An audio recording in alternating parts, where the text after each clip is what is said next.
My name is Phil Jones, and I'm an ex-Scientologist, and I was in Scientology for almost 40 years and now out for about 10 years, just maybe a little bit more than that, but not by much. So today I wanted to talk about what happens when you do a welfare check, a police welfare check on someone who is in Scientology, typically on staff in Scientology, and you either haven't heard from them for a long time, or just because they're maybe in the Sea Org and who knows what they're doing, or just got out of touch, or if they're actually disconnected from you and refusing contact.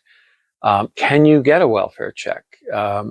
Most people have probably heard the story about how Leah Remini tried to get a hold of her friend or do a welfare check on her friend Shelley Miscavige, David Miscavige's wife, who was kind of whisked away some years ago, and no one's really seen her much. I think there were a few random sightings of her, not necessarily proven, but she was whisked away and supposedly staying at a place called Twin Peaks in California. And I know that Leah went through the LAPD, and they gave her a lot of hassle and runaround, and it was difficult for her to get any straight answer.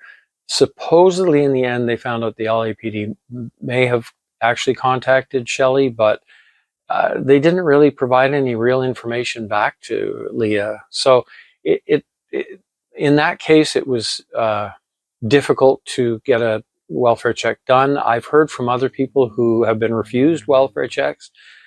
Partly, if they're not a relative, direct relative, if it's just a friend, sometimes the police won't do it. I heard a couple of cases where a welfare check was done successfully, and successfully meaning they heard that the person was alive and well, at least. In our case, my wife and I have two kids in the Sea Org, and one of them, our son Mike, has been working at Celebrity Center since late 90s.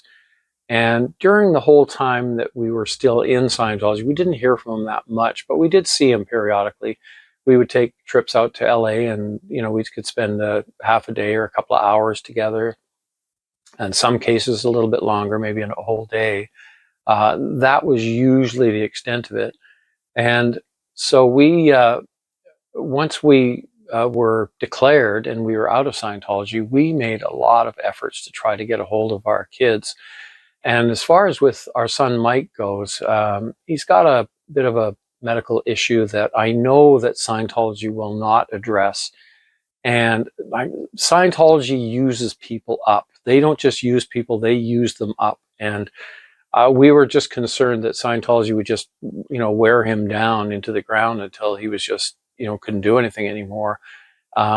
So we, back, I guess, 2016, I think it was, we went to the LAPD Hollywood division and asked for a welfare check. Now, at the time, we were involved in doing a little documentary TV show on our whole disconnection story.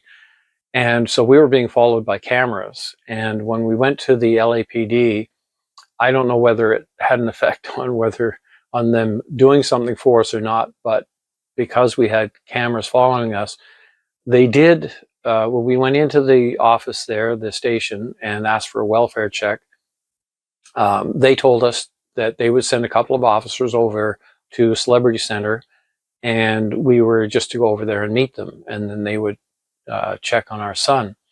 So we went over to Celebrity Center, and there was a car there, police car there, and two officers. And so they went in to Celebrity Center and to check on our son. We had to stay out on the sidewalk. We were not allowed on the property. So when they came out, they said, "Oh, he's fine." And I said, "Well, did you see him?" They said, "No, we didn't see him." And I said, "Well, how do you know he's fine? You have to actually see him, get eyes on." So they went back in, and they were in there a little while. And when they came back out, they said, "Well, he's not there," and that Scientology had given them an address where he would be. So the one of the officers said, well, wait there, meaning for us, my wife and I, to wait at Celebrity Center while the police officers went to check on our son.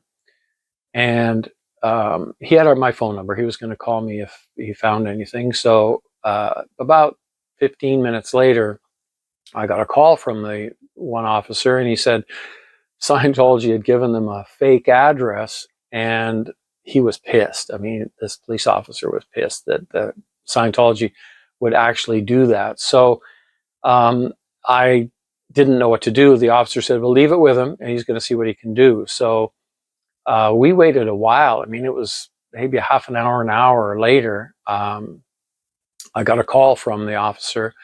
They had, how they did this, I don't know. They had tracked down our son's wife's parents. And I guess his father-in-law was in the hospital.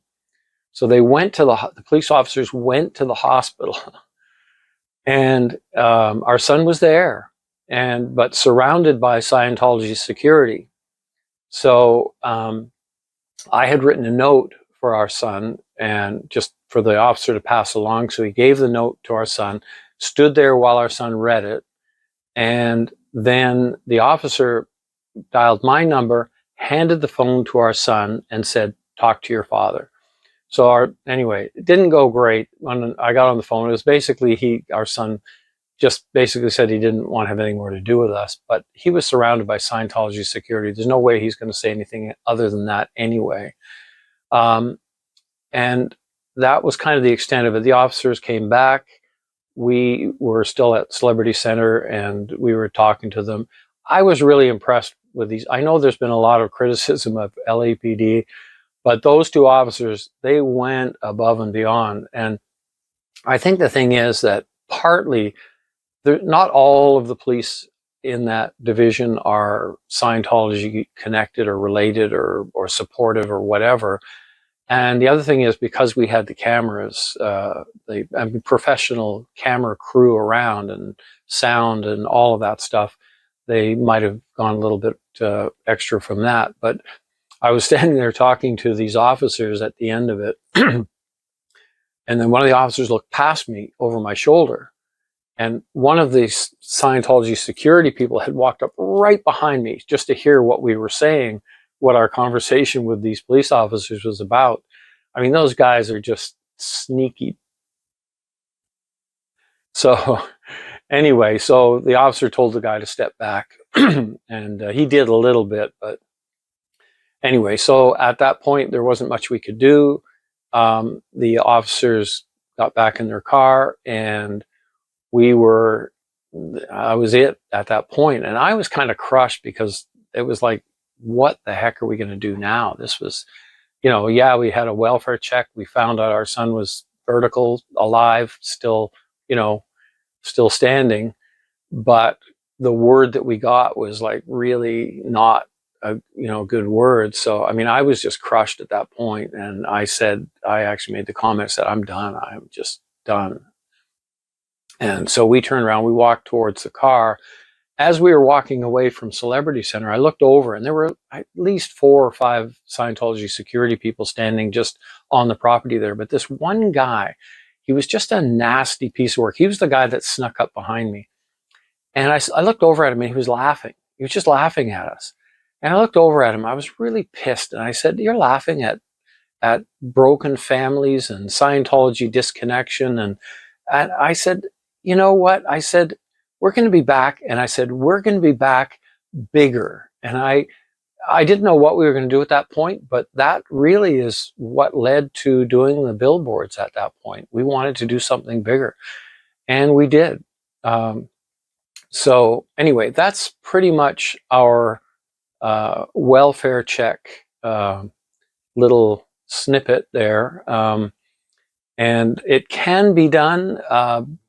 You don't always get the results you want, but at least the one thing is, at that point, we did find out that our son was alive and well. So anyway, I'll try to get into the billboard story next. There's a lot more to it that I haven't covered on the billboard story. I'm going to see if we can do a real complete thing on everything that happened background and everything on the billboards. Anyway, talk to you next time.